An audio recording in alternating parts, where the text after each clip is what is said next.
Shalom, selamat pagi saudaraku. Dalam doa Bapa kami, Tuhan mengajarkan kalimat begini, berikan kami makanan kami pada hari ini yang secukupnya. Kalimat doa Bapa kami ini mau mengisyaratkan ketergantungan manusia itu harus kepada Bapanya setiap saat terus menerus saudaraku. Yang sampai pada di satu titik ketergantungan itu menjadi sebuah selera jiwa, sehingga kehausan akan Allah itu bisa terpenuhi dalam hidup manusia. Itu yang seharusnya ditemukan oleh manusia di dalam mereka mengucapkan doa Bapa kami di dalamnya.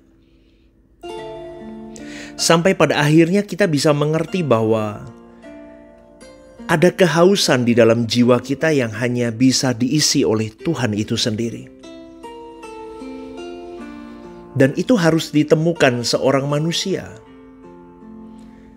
Kalau seorang manusia tidak menemukan hal itu, maka dia gagal dalam hidup. Jadi kalau mengandalkan Tuhan hanya karena tentang hal-hal dunia, itu belum haus saudaraku. Tapi kalau hausnya manusia itu karena ingin tidak pisah dari Tuhan, tidak bisa menjauh dari Dia, ingin terus duduk dekat kaki Tuhan, ingin melekat kepada Dia, sampai-sampai dia berkata, "Aku tidak bisa hidup jauh darimu Bapa."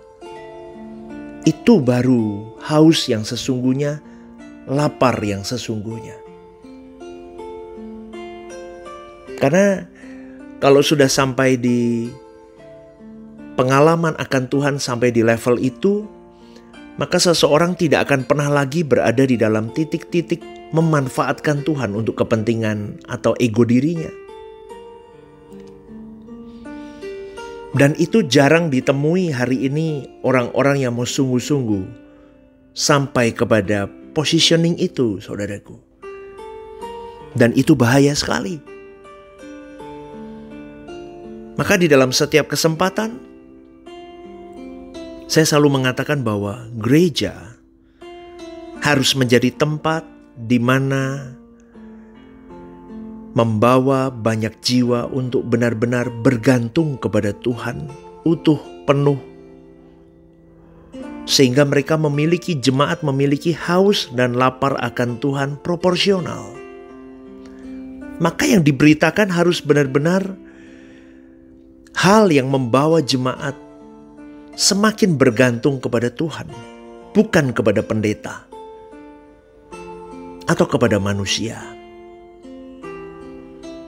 Jadi saudaraku yang dikasihi oleh Tuhan, karena keadaan hidup ini tidak selalu nyaman. Ini fakta hidup. Keadaan hidup di dunia ini begitu tragisnya. Dan manusia harus menghadapi ketragisan itu.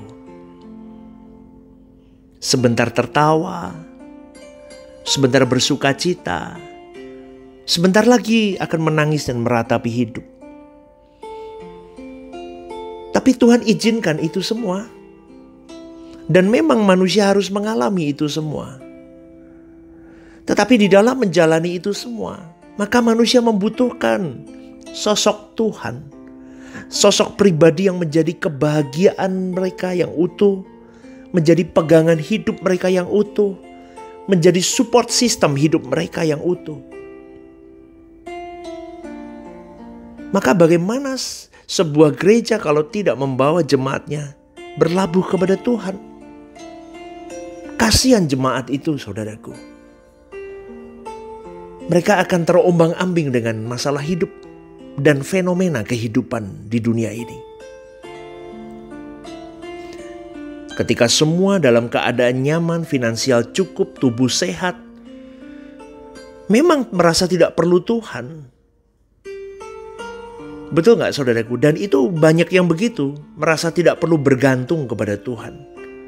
Padahal seharusnya Meskipun di dalam keadaan baik-baik semuanya. Tubuhmu sehat, uangmu banyak, relasimu kuat. Tetap harus bergantung kepada Tuhan. Tetap harus mengandalkan Tuhan.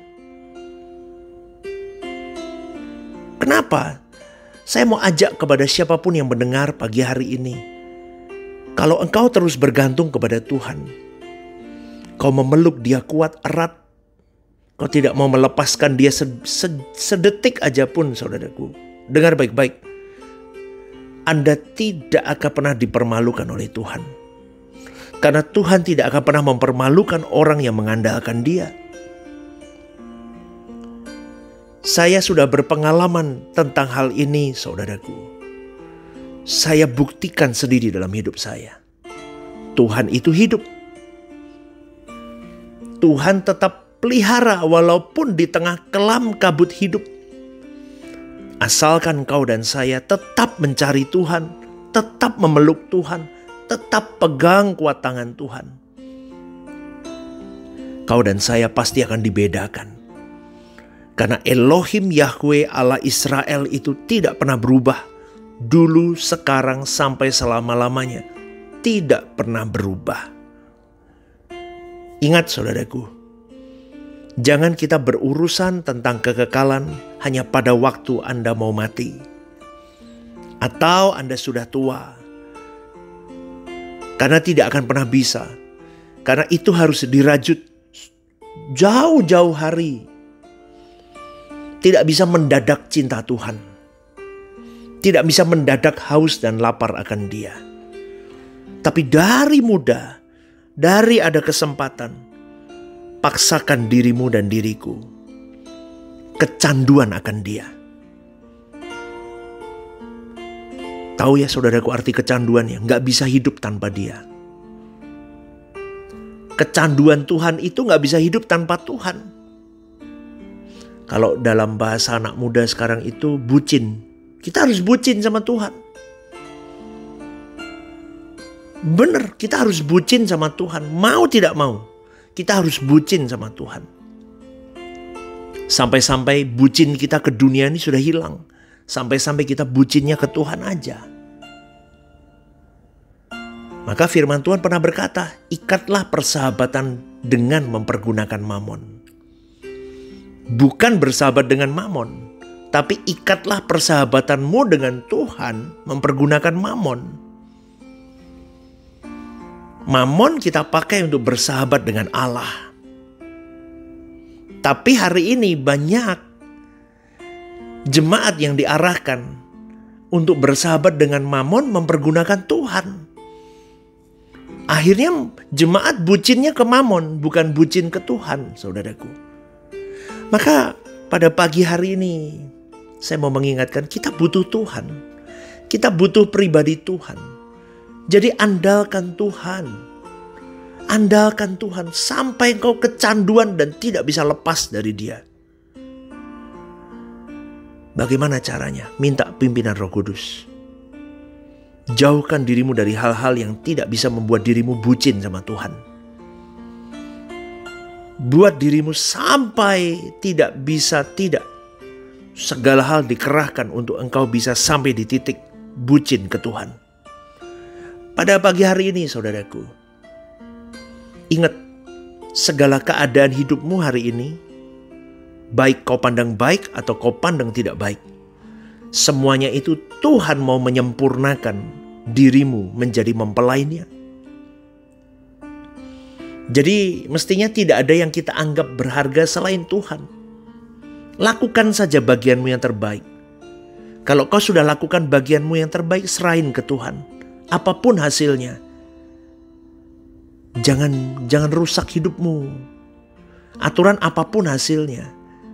Itu menjadi hal yang membawa dirimu semakin menjadi mempelai yang utuh untuk Dia. Jadi jangan depresi. Jangan stres. Jangan rusak hidupmu gara-gara hasil yang tidak sesuai dengan yang kau mau. Maka kau harus pasung dirimu kepada apa yang Dia mau. Sehingga ketika hasil itu sesuai dengan apa yang Dia mau, tidak sesuai dengan apa yang kau mau, kau tidak stres. Maka untuk hal itu semua, penghidupan kita di dunia ini, yang tragis ini, kau dan saya kuncinya satu, bucin sama Tuhan. Kalau kita bucin sama Tuhan, semuanya baik-baik saja. Amin, saudaraku. Karena kita mau menyenangin Tuhan saja. Karena fokus kita Tuhan saja. Fokus kita senyumannya Tuhan. Fokus kita apa yang menjadi kesukaan Tuhan. Dan kita mau menyenangkan Dia saja. Orang bucin kan begitu kan, saudaraku. Mau nyenengin apa yang dia suka kan. Yang pasangannya suka apa, kita senengin aja. Maka bucinlah dengan Tuhan. Dimulai hari ini sampai akhir hidupmu. Amin, saudaraku. Hargai Dia, jadikan Dia yang paling berharga dalam hidup, maka kita akan menjadi paling berharga di mata Tuhan juga. Selamat pagi, selamat merenungkan. Jangan lupa bucin buat Tuhan.